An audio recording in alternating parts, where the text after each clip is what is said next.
Assalamualaikum warahmatullahi wabarakatuh. Perkenalkan, nama saya Yanto dengan NIM 642451113. Malam ini saya akan menjelaskan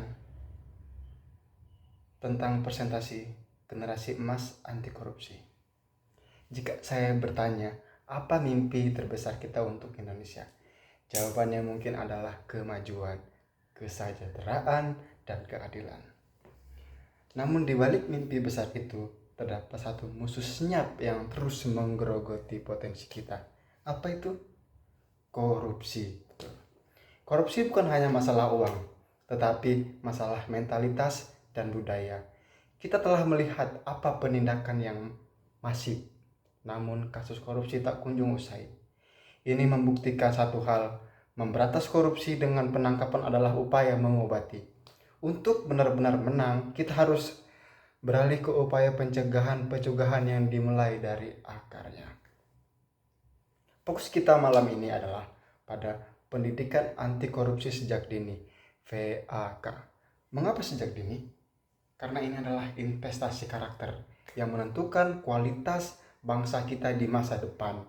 Kita tidak hanya ingin melahirkan generasi yang takut korupsi, tapi generasi yang hebat dan menolak korupsi secara fundamental. Lalu urgensi memutuskan mentalitas koruptif. Korupsi digolongkan sebagai kejahatan luar biasa, extraordinary crime, karena dampaknya yang merusak di berbagai sektor, yaitu sektor kesehatan. Bayangkan, dana pengadaan obat-obatan vital diselewengkan. Anak-anak yang seharusnya mendapatkan pelayanan terbaik justru dirugikan karena kualitas layanan publik yang rendah. Sektor pendidikan, dana BOS atau beasiswa dikorupsi, fasilitas sekolah rusak. Ini merenggut hak anak untuk mendapatkan pendidikan yang layak dan merusak kesempatan yang sama bagi setiap warga negara. Korupsi juga menciptakan mentalitas koruptif, di mana masyarakat terbiasa dengan praktik suap, nepotisme, dan jalan-jalan pintas. Mereka yang melihat korupsi di dekat sejak kecil mungkin akan menganggapnya sebagai hal yang normal. Kecil kemungkinan akan menganggapnya sebagai hal yang normal. Inilah alasan utama kita harus bertindak sejak dini. Masa kanak-kanak adalah periode emas. Ini dia 6 senjata moral anak bangsa yang bisa dilakukan dan ditanamkan di kehidupan sehari-hari. Yang pertama, jujur. Berkata dan bertindak jujur. Mengakui kesalahan meski beresiko dimarahi. Yang kedua, disiplin. Taat pada waktu dan aturan. Contohnya, tepat waktu masuk sekolah dan menyelesaikan tugas secara tepat waktu. Yang ketiga, tanggung jawab. Berani menanggung semua konsekuensi. Contohnya, mengerjakan PR sendiri tanpa meniru atau mencontek. Menjaga kebersihan kamar atau kelas. Yang keempat, mandiri. Tidak bergantung kepada orang lain untuk hal yang bisa dilakukan dengan diri sendiri. Contoh, belajar tanpa harus disuapi, berkreasi dengan ide sendiri. Yang kelima, kerja keras. Gigih dan tidak mudah menyerah.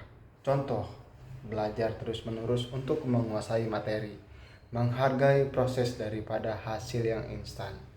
Yang keenam, sederhana. Hidup apa adanya, tidak berlebihan dan bersyukur.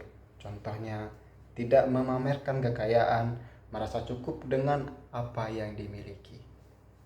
Lalu, ada tantangan dan solusi menuju generasi emas 2045. Tantangan, kurangnya pelatihan guru, kurikulum yang tidak seragam, dan yang terpenting, kurangnya teladan dari para pemimpin dan elit.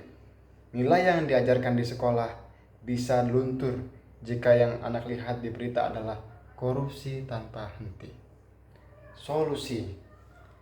Yang pertama, pelatihan guru terstruktur.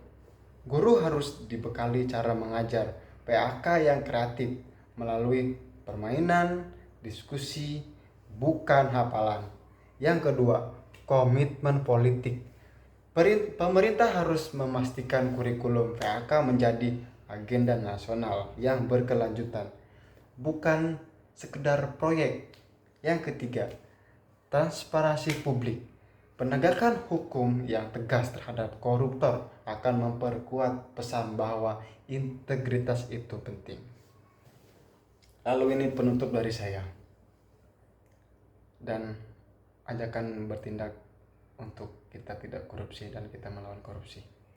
Korupsi dimulai dari hal kecil, mengambil pulpen, berbohong pada orang tua, atau menyontek saat ujian. Hari ini kita memiliki kesempatan untuk memutus rantai ini. Pendidikan anti korupsi adalah cara kita memastikan bahwa kita generasi emas 2045.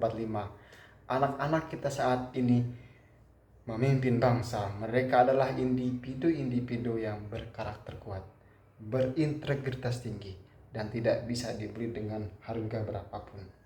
Mari kita pastikan bahwa setiap rumah menjadi sekolah kejujuran, setiap sekolah menjadi laboratorium moral, dan setiap kita menjadi dua integritas.